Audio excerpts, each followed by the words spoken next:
विपक्ष चाहे काला कपड़ा पहन के आए या सदन की कार्रवाई नहीं चलने दे, ये ये दोनों ये दोनों उनके हताशा का द्योतक है कि जैसे काला कपड़ा पहन के आना, ये तो एक तरह से सदन का अपमान है।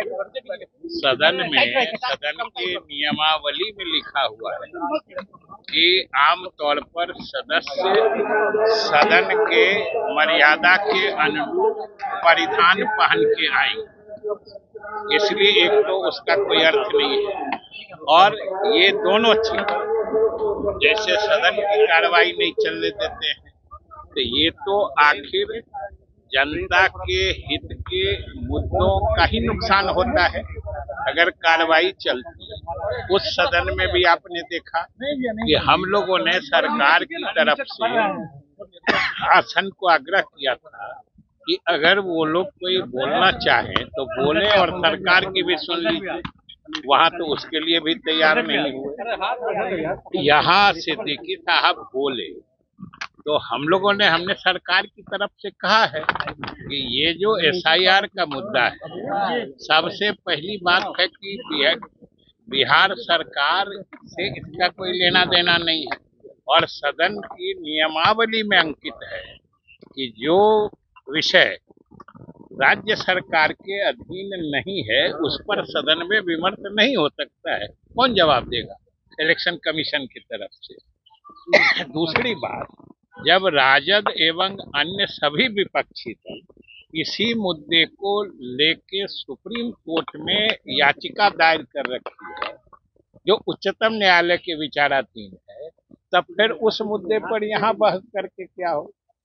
ये दोनों बातें स्पष्ट करती हैं कि ये उनके मुद्दा विहीनता के स्थिति में जो आदमी की बेचैनी होती है, ये उसका द्योतक है। तीसरी बात कि ये तो अब 2 महीना पुराना मुद्दा हो गया, लगातार बातें आ रही और चुनाव आयोग शुरू से इनकी बातों का संज्ञान लिया है और चुनाव आयोग कई मौके पर मुख्य चुनाव आयुक्त ने ही इसको स्पष्ट तौर पर कहा है कि कोई भी योग्य मतदाता, जेन्युइन मतदाता सूची से बाहर नहीं रहेगा।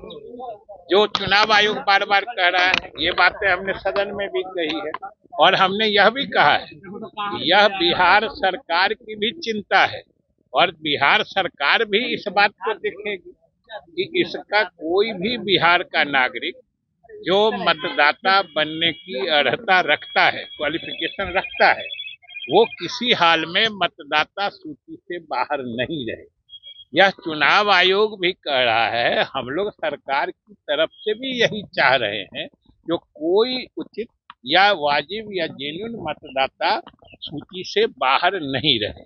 और चुनाव आयोग ने तो यहाँ तक कहा कि कोई छूटते हैं तो बताए, हम विभिन्न राजनीतिक दलों से पारदर्शिता से विमर्श करके ये जरूर देखें जो कोई छूटेगा नहीं। तब कौन छूट रहा है ये नहीं कह के इसको पूरे प्रक्रिया को रोक दो। और आप सब जानते हैं कि अभी कल तक 90% लोगों ने, अब समझिए, ये जहां के बारे में चिंतित हैं या जहां की बात कहते हैं, यही लोग इतना 2 तरह का आचरण करते हैं। अपने लोगों से भरवा भी रहे हैं। सभी विपक्षी दलों के कार्यकर्ता अपने अपने जगह पर ये सक्रिय हैं जो हम फॉर्म भर के मतदाता बन जाए, और गुमराह किसको कर रहे हैं? ये झूठ मूठ का गरीबों के नाम पर, दलित, महादलित या अल्पसंख्यक के नाम पर सिर्फ अपनी राजनीतिक रोटी सेक रहे हैं। ये चाहते हैं कि इनके मतदाता सब चुनाव आयोग के नियम से सूची में चले जाएं और अल्पसंख्यक और गरीब मतदाता जो हैं, दलित, महादलित, अति पिछड़े वर्ग के, उन मतदाताओं को ये बरगला के फॉर्म नहीं भरने दे। आखिर इस तरह के दोहरे आचरण का क्या मतलब हो सकता है? जब हम लोग तो सबको कहते हैं, सरकार लगी हुई है, बिहार सरकार भी चाहती है कोई सही मतदाता नहीं छूटे।